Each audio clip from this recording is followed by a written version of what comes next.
नमस्कार दोस्तों, आप सभी का स्वागत है। आपके अपने YouTube चैनल मानव जीवन में दोस्तों, लाइफ में सभी आगे बढ़ना चाहते हैं और लाइफ में आगे बढ़ने के लिए हमें रोज ही कुछ नया सीखना चाहिए और आगे बढ़ना चाहिए। तो चलिए आज की प्रस्तुति शुरू करते हैं। श्री शिवाय नमस्तु भयम। दोस्तों, आप सभी लोग जानते हैं कि 23 नवंबर 2024 यानी शनिवार को पड़ रही है मार्गशीर्ष महीने की काल अष्टमी। और दोस्तों, यह वह काल अष्टमी तिथि है जो मार्गशीर्ष महीने में पड़ने वाली सबसे बड़ी तिथि है, क्योंकि यह शनिवार के दिन पड़ रही है और इसका बहुत ही बड़ा और विशेष महत्व होता है। पूज्य गुरुजी ने कहा है कि अगर कभी भी मौका लग जाए और मार्गशीर्ष महीने की शनिवार काल अष्टमी तिथि को पड़ जाए तो आप लोगों को 11 काला तिल का दाने वाला उपाय तो अवश्य ही करना चाहिए। इन दोनों का संयोग बहुत कम आता है और इसी के साथ में गुरुजी ने अपनी शिव पुराण कथा में बताया है कि इस दिन आपको 11 काला तिल का दाने वाला उपाय तो आपको अवश्य ही करना चाहिए, क्योंकि ऐसा दिन पूरे साल में सिर्फ एक ही बार आता है। और दोस्तों, आप सभी लोग जानते हो कि शनिवार काल अष्टमी तिथि का अगर सबसे बड़ा कोई उपाय है तो 11 काला तिल का दाने वाला उपाय है।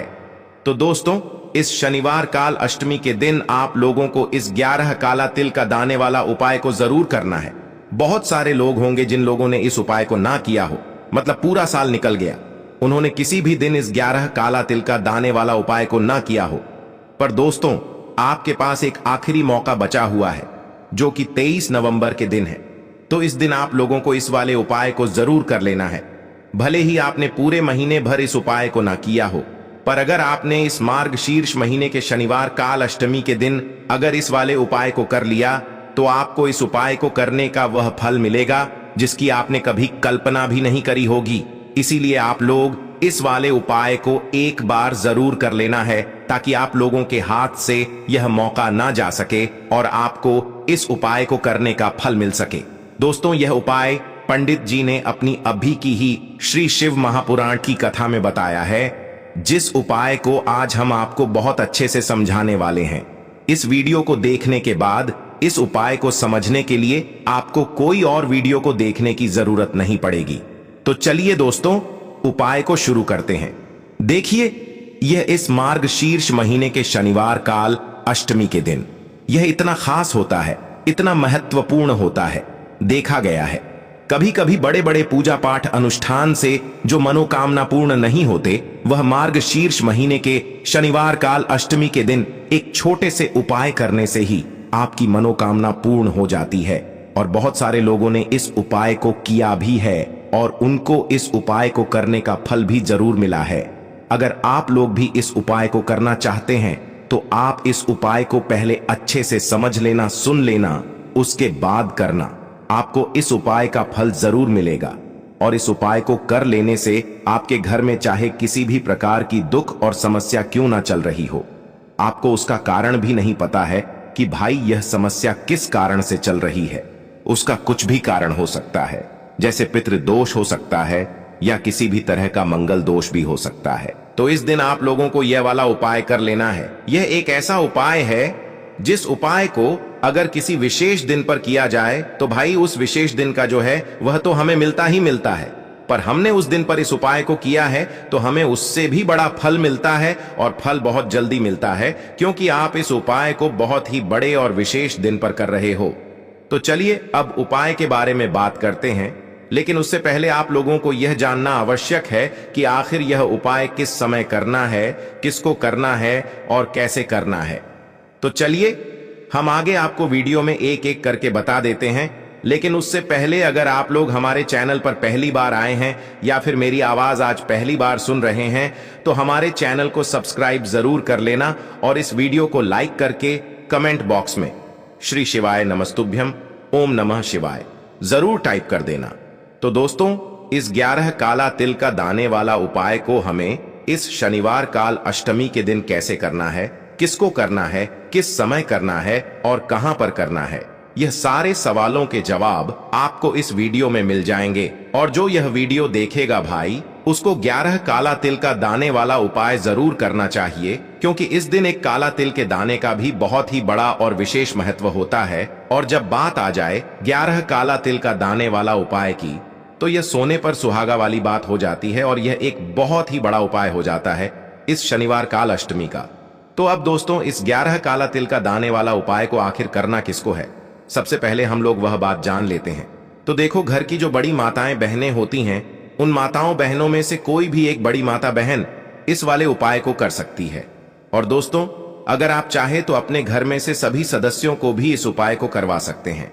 अगर किसी व्यक्ति की खुद की कोई मनोकामना है, खुद की कोई दुख और परेशानी है जो कि वह अपने लिए ही करना चाहता है, इस वाले उपाय को तो वह खुद अपने लिए भी कर सकता है। बाकी अगर कोई घर में से ऐसा है जो कि अपने पूरे घर परिवार की सुख और शांति के लिए यह वाला उपाय करना चाहता है, तो भाई वह भी कर सकता है, उसमें भी कोई दिक्कत वाली बात नहीं है। कहने का मतलब यह है कि इस उपाय को हर एक सदस्य भी कर सकता है और पूरे घर परिवार के सदस्य के लिए घर की बड़ी माताओं बहनों में से कोई एक माता बहन भी कर सकती है। माताएं बहनें अगर घर में उपस्थित ना हो या वह यह वाला उपाय ना कर पा रही हो, तो फिर घर का कोई बड़ा सदस्य भी इस 11 काला तिल का दाने वाला उपाय को कर सकता है, चाहे फिर वह पुरुष ही क्यों ना हो, उसमें कोई भी दिक्कत वाली बात नहीं है। अब दोस्तों, जो अगला प्रश्न निकल कर आता है वह यह आता है इस उपाय को लेकर कि आखिर इस उपाय को हमें किस समय करना है, सुबह के समय करना है कि शाम के समय करना है। तो देखो, इस वाले उपाय को आप लोग सुबह के समय भी कर सकते हो और शाम के समय प्रदोष काल में भी कर सकते हो। अब अगर आप पूछो कि भाई सबसे उत्तम समय कौन सा रहेगा इस 11 काला तिल का दाने वाला उपाय को करने का, तो हम आपसे बस यही कहेंगे कि इस उपाय को आप सुबह के समय करेंगे तो ज्यादा बेहतर होगा। बाकी अगर प्रदोष काल शाम के समय भी करेंगे तो भी अच्छा होगा, उसमें कोई भी दिक्कत वाली बात नहीं है। तो अब दोस्तों, जो अगली सबसे बड़ी और महत्वपूर्ण बात आती है वह यह आती है कि सुबह अगर हम उपाय को करेंगे तो हमें कितने बजे से लेकर कितने बजे तक के बीच में करना है, और शाम के समय प्रदोष काल में करेंगे तो हमें कितने बजे से लेकर कितने बजे के बीच में करना है। तो देखो, सुबह जितनी जल्दी हो सके आप उपाय को करने की कोशिश करना। बाकी अगर किसी कारणवश लेट भी हो जाओ, थोड़ी देर भी हो जाए, तो 10 या 11 बजे तक भी आप उपाय कर लेना, पर 12 बजे से ज्यादा देरी ना हो, ठीक है, इस बात का ध्यान रखना। उसके बाद में दोस्तों, अगर शाम के समय प्रदोष काल की बात करें, प्रदोष काल का जो समय है होता है वो शाम के 6 बजे से शुरू हो जाता है। मतलब शाम के 6 बजे से लेकर 7 बजे के बीच का जो समय होता है, ये समय प्रदोष काल का समय होता है। तो आप इस उपाय को 7 या 8 बजे के बीच में भी कर सकते हो। मतलब शाम के 6 बजे से रात 8 बजे के बीच में आप कभी भी इस वाले उपाय को कर सकते हो, उसमें कोई भी दिक्कत वाली बात नहीं है। देखिए, इस वीडियो में हम पूज्य गुरुजी द्वारा बताए गए 3 बहुत ही खास उपायों के बारे में जानेंगे। इनमें से जो भी उपाय आपकी समस्या के लिए उचित हो उसे आप कर सकते हैं। पहला उपाय उन लोगों को करना है जिन्हें धन की प्राप्ति नहीं हो पा रही है। कर्ज उनके जीवन में लगातार बढ़ते ही जा रहा है। जीवन में जो धन के रास्ते हैं वह सभी बंद हो चुके हैं। जीवन में लगातार आर्थिक समस्याएं बनी हुई हैं। तो ऐसे लोगों को यह पहला उपाय करना चाहिए। देखिए, शनिवार का दिन है, इसीलिए आपको एक पीपल का पत्ता ले लेना है। जो भी आपके घर के आसपास पीपल का वृक्ष है, वहां से आपको एक पीपल का पत्ता तोड़ लेना है, या फिर पीपल के वृक्ष के नीचे पीपल का पत्ता गिरा हुआ है तो उसे भी आप साफ सुथरे पानी से धो करके उपयोग कर सकते हैं। फिर इसी के साथ में आपको थोड़ा सा शहद लेना है। शहद आपको मात्र 2 से 4 बूंद ही लेना है। फिर इसी के साथ में आपको एक लोटा शुद्ध जल लेना है, तांबे के पात्र के अंदर अपने ही घर से। फिर सबसे अंत में आपको काले तिल के दाने ले लेने हैं। देखिए, काले तिल के दाने आप 11, 21, 51 या फिर 108 जितने भी आपके पास उपलब्ध हैं उतने आप ले लें। देखिए, इस दिन आपको एक विशेष कार्य करना है, क्योंकि शनिवार का दिन है और शनिवार के दिन यह विशेष काल अष्टमी की तिथि पड़ी है। इसीलिए आपको शनिवार के दिन काले तिल वाला यह विशेष उपाय अवश्य ही करना है। शनिवार काल अष्टमी के दिन यह उपाय करने से हमें शनिदेव की कृपा प्राप्त होती है, और पीपल के पत्ते यह उपाय करने से हमें लक्ष्मी नारायण की कृपा भी प्राप्त होती है, और इसी के साथ में हमें महादेव की कृपा भी प्राप्त होती है। तो हमें एक साथ तीनों देवताओं की अनन्य कृपा प्राप्त होती है। देखिए, सबसे पहले तो आपने जो काले तिल लिए हैं उन्हें आपको पीस लेना है, यानी कि पाउडर के रूप में तैयार कर लेना है। अब देखिए, सभी सामग्रियां लेकर के आपको पहुंच जाना है। भगवान शिव के मंदिर में पूज्य गुरु जी ने बताया है कि यदि इस उपाय को आप प्रदोष काल के समय में करते हैं तो यह आपके उपाय के लिए बहुत ही सर्वोत्तम होता है। लेकिन आपको प्रदोष काल में समय नहीं मिल पाता है तो फिर आप सुबह से लेकर के शाम तक किसी भी समय में इस उपाय को कर सकते हैं। देखिए, सबसे पहले तो आपको ये सभी सामग्रियां लेकर के भगवान शिव के मंदिर में पहुंचना है। देखिए, मंदिर पहुंचने के बाद सबसे पहले तो आप जो एक पीपल का पत्ता लेकर के आए हैं उसकी चिकनी साइड पर आपको पूरे ही पत्ते पर शहद का लेपन कर देना है। देखिए, आपको ये जो शहद है अपने सीधे हाथ की चीटी उंगली के जो पास वाली उंगली है, अनामिका उंगली, उसी से पीपल के पत्ते पर लगाना है। और इसी पीपल के पत्ते के ऊपर आपने जो काले तिल का एक पाउडर काले तिल का पाउडर तैयार किया था उसे भी आपको पीपल के पत्ते के ऊपर ही रख देना है। देखिए दोस्तों, सबसे पहले तो आपके पास जो एक लटा शुद्ध जल है इसे आपको भगवान शिव की शिवलिंग पर धीरे धीरे अर्पित कर देना है। श्री शिवाय नमस्तुभयम इस मंत्र का जाप करते हुए। अब देखिए, आपने जो पीपल के पत्ते का एक लेप तैयार किया था उसे आपको अपने दाहिने हाथ में रखना है और इसे पीपल के पत्ते से आपको शिवलिंग में चारों तरफ अच्छे से लेपन कर देना है। शिवलिंग पर आपको पीपल के पत्ते से काले तिल और शहद का अच्छे से लेपन कर देना है। पीपल का पत्ता अपनी हथेली में रख करके आपको चारों तरफ शिवलिंग पर अच्छे से इसका लेपन कर देना है और अंत में आपको यह जो पीपल का पत्ता है इसे भगवान शिव के शिवलिंग पर अर्पित कर देना है। पूज्य गुरु जी ने बताया है कि यह जो लेप है इसे आपको शिवलिंग के ऊपर ही लगाना है, कटी वाले भाग पर नहीं लगाना है। शिवलिंग का लेपन करने के बाद अंत में पीपल का पत्ता भी आपको शिवलिंग पर ही अर्पित कर देना है और महादेव से आपको आपकी मन की जो भी मनोकामना है, चाहे वह मनोकामना कर्ज मुक्ति के लिए हो, चाहे आपकी जो मनोकामना है वह धन प्राप्ति को संबंधित हो, जिस भी प्रकार आपकी मनोकामना है उसे आपको शिवलिंग के सामने बोल देना है और फिर इसके बाद आपको पुनः अपने घर आ जाना है। पूज्य गुरु जी ने बताया है कि जब भी हम शनिवार काल अष्टमी के दिन इस उपाय को करते हैं तो हमारे जीवन में धन की वृद्धि होती है। इसी के साथ में हमें माता लक्ष्मी की कृपा प्राप्त होती है और हमारे जीवन में चाहे कितना ही भारी खर्च हो वह भी महादेव की कृपा से दूर हो जाता है। अब दोस्तों, इसके बाद हम जानते हैं पूज्य गुरु जी द्वारा बताए गए दूसरे खास उपाय के बारे में। देखिए, यह उपाय उन लोगों को करना है जिनके शरीर में कोई भी भारी रोग हो चुका है, जिन उनके पेट में कोई भी समस्याएं बनी रहती हैं, शरीर के किसी भी अंग में कहीं ना कहीं दर्द होता है। तो पूज्य गुरु जी ने बताया है कि आपको अपने रोग को समाप्त करने के लिए यह विशेष उपाय अवश्य ही करना चाहिए।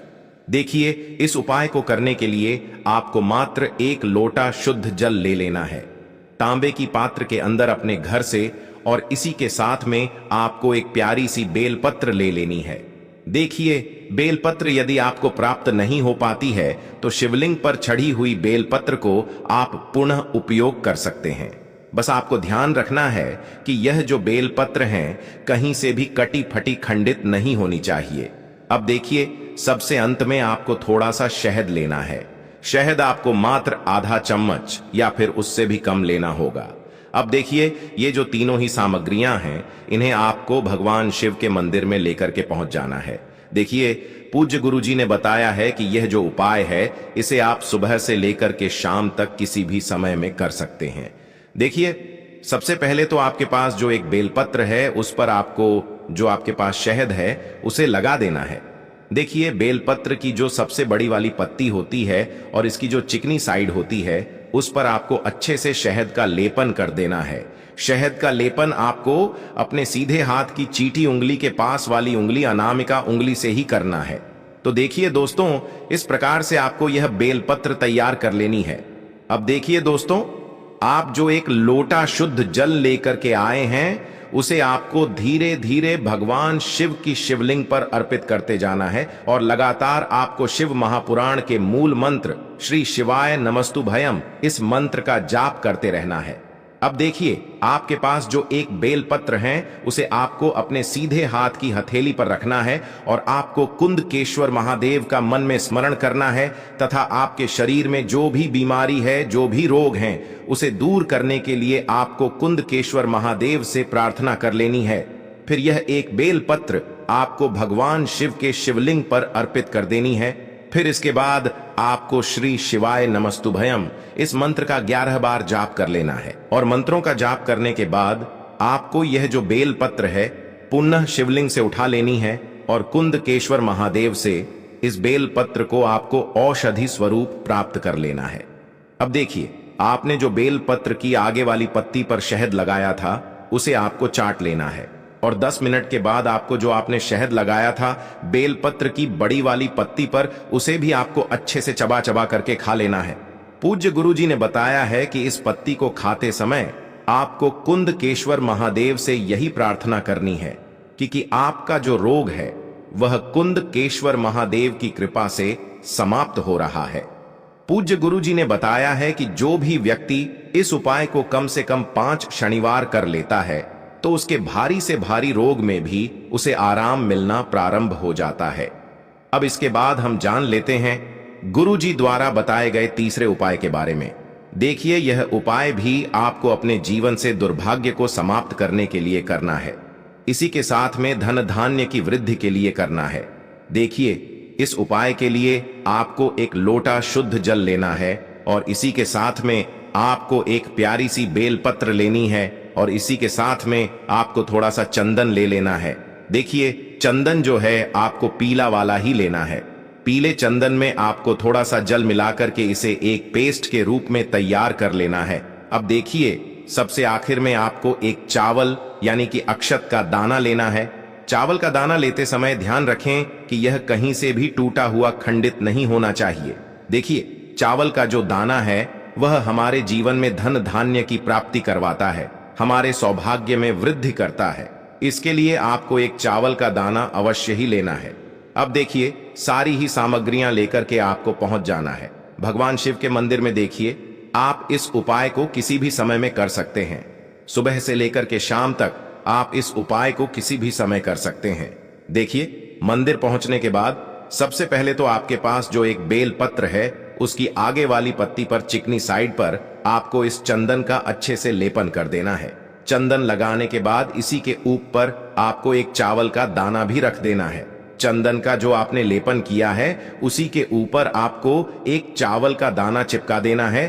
फिर इसके बाद आपको यह जो एक बेलपत्र है इसे शिवलिंग पर अर्पित कर देना है और आपको महादेव से प्रार्थना कर लेनी है कि आपके जीवन में जो भी दुर्भाग्य चल रहा है उसे समाप्त करने की कृपा करें। फिर आपके पास जो एक लौटा शुद्ध जल है इसे आपको धीरे धीरे शिवलिंग पर अर्पित कर देना है और लगातार आपको शिव महापुराण के मूल मंत्र श्री शिवाय नमस्तुभ्यम इस मंत्र का जाप करते रहना है। पूज्य गुरुजी ने बताया है कि जल आपको बिल्कुल धीरे धीरे समर्पित करना है और जल को अर्पित करते समय आपको महादेव से लगातार प्रार्थना करते रहना है।